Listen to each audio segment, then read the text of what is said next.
bayuk tihi lan maringi ing wong kuwi mangsa Allah sawaban aziman dengan sawaban ganjaran aziman yang agung. Ingat, bedakan ajrun sama bedakan sawaban.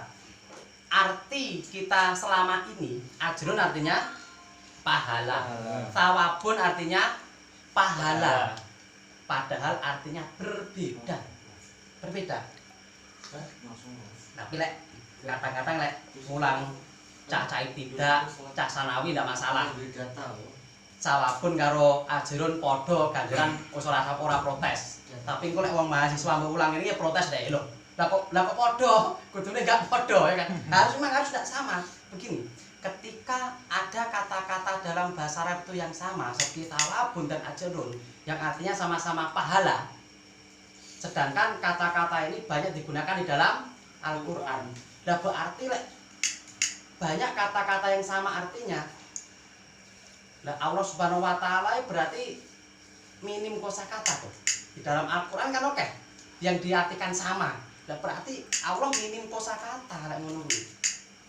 Kenapa dia menggunakan kosakata ini kalau artinya sama? Berarti kelemahan Al-Qur'an di situ, padahal tidak, artinya tidak sama. Kafir sama kufar sama kafaruna ini artinya juga tidak sama. Saya menolak ketika dulu dia mengatakan kafirun sama kufar ini sama. Saya menolak. Artinya tidak sama. Kafirun sama kufar tidak podo, memang tidak sama. Oke, kalau kafirun itu adalah jamak mudzakkar salim dari kafaron, kufrun.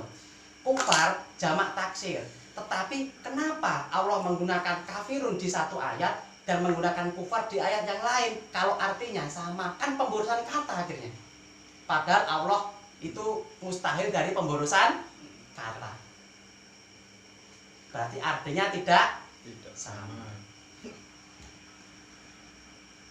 Sawaban artinya adalah balasan. Kalau ajrun artinya adalah bayaran. Oh, berbeda. Bedanya mana? Orang yang mendapat bayaran dia harus bekerja terlebih dahulu. Orang kerja untuk bayaran kondi untuk BLT 600.000 orang kerja ya toh. Iki bukan bayaran, itu namanya sawaban. Artinya balasan. Balas awake dhewe syukur, awake dhewe lilo. Ini kan kita tidak bekerja nih, tidak beramal. Orang syukur itu beramal mana? Tidak berbuat, hatinya saja kan. Makanya dia mendapat sawaban, balasan, bukan bayaran, bukan ajrun.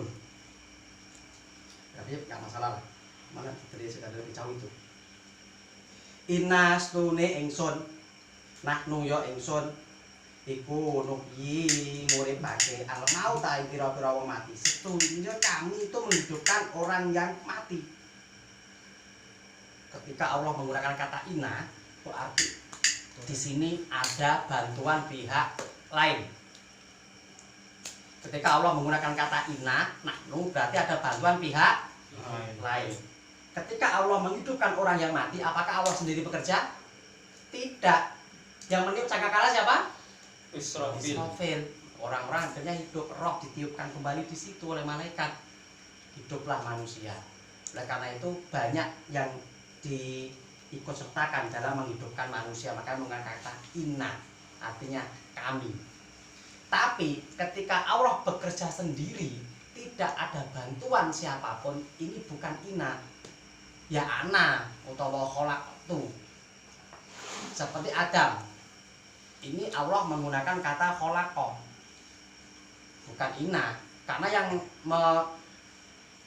menciptakan Adam adalah Allah sendiri. Khalaqtu, khalaqah. Ini ketika ada kata khalaqah, berarti Allah tidak ada bantuan. Dia sendiri yang bekerja. Tapi ketika ja'ala, khalaqa artinya menjadikan. Ja'ala artinya menjadikan. Nah, kita penting modele yang ngono kuwi. Khalaqa ndadekake sapa Allah Subhanahu wa taala. Ja'ala ndadekake sapa Allah Subhanahu wa taala. Lah santri-santri cilik ya meneng ae. Oh iya. Tapi wis gedhe yo. Brokal lho. Lah kok artine kok padha khalaqa karo ja'ala iki. Lah kok padha ya kudune gak padha. Ya kan kudunya ndak sama. Kalau ja'ala itu Allah Subhanahu wa taala menjadikan, tapi ada pihak lain yang membantu. Waja'ala lakumul arda firasha, dan menjadikan bumi sebagai tempat hamparan engkau mencari penghidupan. Ketika Allah menjadikan bumi sebagai tempat hamparan manusia penghidupan di situ, ini Allah bekerja sendiri atau dibantu malaikat? Dia dibantu, yang menurunkan hujan ngomongin Mikail, memberikan rezeki Mikail, ya kan? Ada malaikat kiroman katibin menjaga manusia. Nah, makanya ja'ala. Ketika Allah menjadikan Adam, Allah dewi maka kholaqah. Ketika Allah menjadikan bumi, diciptakan awalnya bumi itu Allah sendiri, dunia. Makanya kholaqah. Laqad samawati wal ardh. Allah menghidupkan orang yang mati. Ai fil kiamati tegese dalam dina kiamat sore bar mati awakmu diurip meneh. Fil qabri mbul wing ganteng polo enak ra ngerti. Li jawabil mungkar nakir, untuk menjawab malaikat mungkar dan nakir. Au nuhyil quluba, utawa Allah Subhanahu wa taala itu diartikan dengan menghidupkan hati, al-mait hati yang mati, biingdarika dengan peringatanmu. Jadi Allah juga bisa menghidupkan hati yang mati. Di wong nek dielekne sawi setirik ini pokoke gak ngabres, berarti hatine mati. Tidak maca Yasin malah njoweh turu, jadi hatine ora tuh aku kok.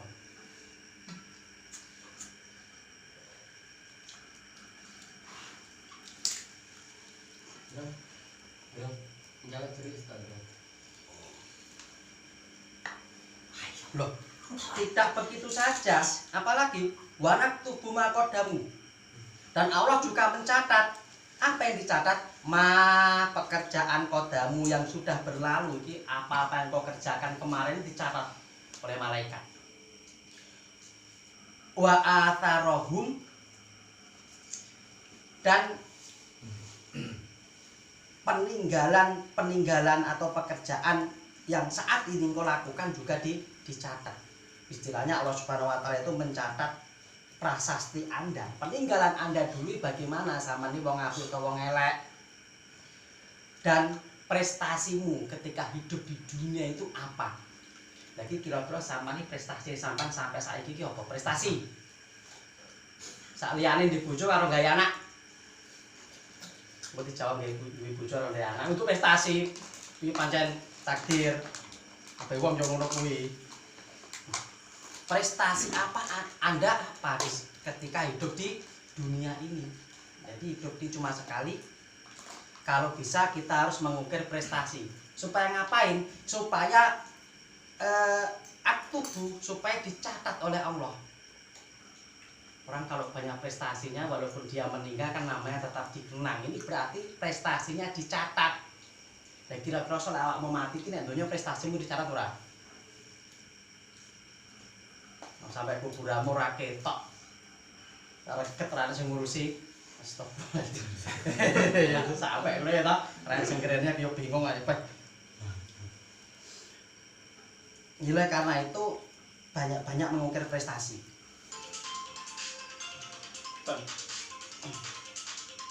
Ai nak muru tegese perintah kiroman katibin ayat tubuh amalau minal khairi wasyarri. Artinya memerintahkan supaya kiroman katibin ini untuk mencatat amal baik dan amal ya malum minal khairi wasyarri, dengan amal yang baik dan amal yang buruk. Amal yang baik artinya ke surga, amal yang buruk ke neraka. Nah, kita surga ini sudah disiapkan oleh Allah Subhanahu wa taala yang dahulunya ditempati oleh Nabi Adam. Nabi Adam diceritakan di situ bahwa sebelum ke dunia Nabi Adam ini berada di surga. Akhirnya karena godaan setan Nabi Adam turun ke dunia, dikeluarkan dari surga. Di ayat lain Allah Subhanahu wa taala berfirman bahwa siapa yang masuk ke dalam surga maka akan kekal di dalamnya selamanya. Nah, Adam kok mudut? Malah refreshing. Bosen. Ben kenal nek Gusti Allah ki Maha Pengampun. Lah, Ya, berarti memang tempatnya Adam ini ning dunya. Allah tidak sesuai dengan rumus itu dong. Siapa yang masuk surga kekal di dalamnya. Adam kok mudun. Lah kok metu?